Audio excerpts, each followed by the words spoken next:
Bonjour à tous. Sujet du jour, le retour en France et en Europe des djihadistes de ce bon vieil État islamique dont on n'a pas fini d'entendre parler. Allez, c'est parti.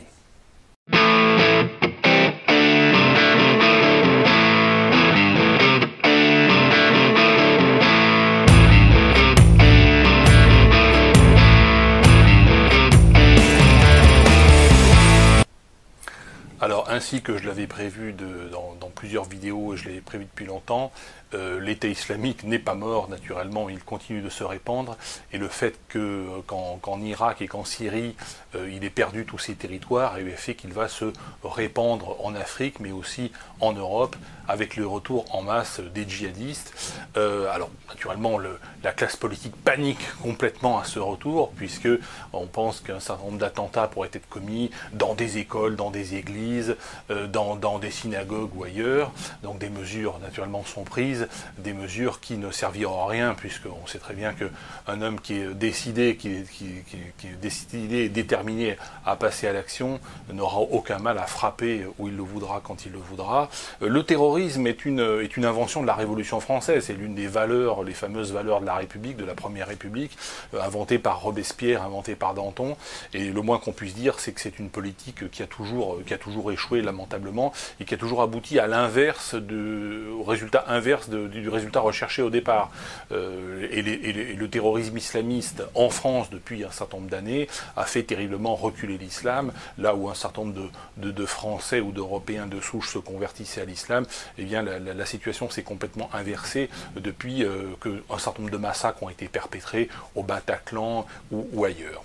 Donc une politique complètement contre-productive, mais on n'est pas à l'abri naturellement qu'il y ait des attentats. Alors des attentats aveugles contre les populations innocentes, ce genre d'attentat dégueulasse est totalement rejeté par l'opinion publique, mais la classe politique a peur qu'on s'en prenne et que les membres ou que les djihadistes que l'on fait revenir en Europe et en France s'en prennent directement à eux qui ont voté les lois et qui ont envoyé les troupes combattre cet État islamique au Levant, mais aussi la guerre que l'on mène, la guerre totale que nous menons contre les djihadistes islamiques en Afrique, là où encore une fois la France n'a rien à faire. La France n'a rien à faire en Irak, n'a rien à faire en Syrie et ne devrait rien avoir à faire en Afrique.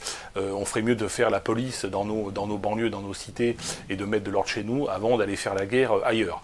Donc c'est évident. Mais la classe politique est très inquiète, notamment les députés, les ministres. Les ministres ils sont relativement protégés, mais les députés, les sénateurs, les élus locaux, ils ont très peur qu'un certain nombre d'islamistes s'en prennent à eux, ce qui ne serait pas une bonne chose dans tous les cas. Il faut combattre et il faut faire confiance à la résistance nationale, aux commandants Aubenas et aux combattants nationaux pour abattre cette classe politique complètement pourrie et certainement pas aux djihadistes de l'État islamique.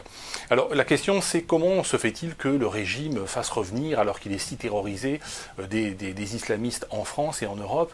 Alors tous les pays européens ne sont pas sur la même position. Certains pays européens comme l'Angleterre ont dit pas question que nos islamistes anglais reviennent au Royaume-Uni. D'autres pays européens ont pris des mesures très dures dans ce sens. La France fera revenir massivement ces djihadistes. On a prévu un plan de déradicalisation qui passe par des opérations de type caresser des hamsters. Pour déradicaliser, on a prévu voilà, des mesures de PED en réalité, des mesures qui sont complètement grotesques, mais voilà, c'est ce qui est prévu. Alors comment ça se fait qu'on ait accepté ce retour en France des islamistes? Eh bien parce que Erdogan, qui est le président de la Turquie, a fait un chantage. Il a dit si vous ne lâchez pas les Kurdes, si vous continuez de soutenir les Kurdes, eh bien je vous envoie 1 million, 10 millions, 100 millions de migrants en Europe. Et l'Europe sera complètement détruite.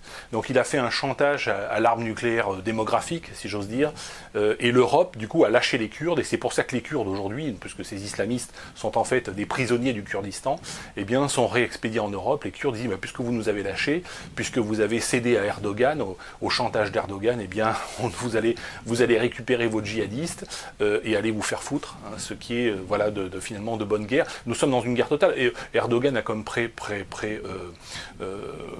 prévision et comme projet d'en finir définitivement avec les Kurdes.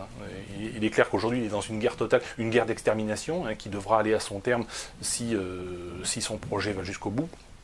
Les islamistes qui également sont prêts à prendre le pouvoir en Turquie, Et ça, je l'ai expliqué déjà dans la vidéo sur la Turquie. Donc voilà où nous en sommes. Retour des djihadistes en Europe. Bon, on verra ce que ça va donner. En tout cas, restez sur la chaîne. Bonne journée à toutes et à tous et je vous dis à bientôt.